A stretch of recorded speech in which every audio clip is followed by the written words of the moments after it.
काळभैरव. कोण आहेत काळभैरव?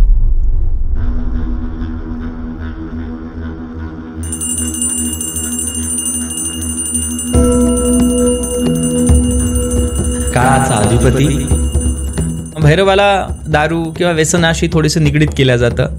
ते प्रसाद म्हणून नाही, एकदा त्यांना दिलं की ते परत ग्रहण नाही करायचं आहे. इस्लामिक धर्मामध्ये सुद्धा भैरव सदृश्य देवतेची साधनाही केली जाते.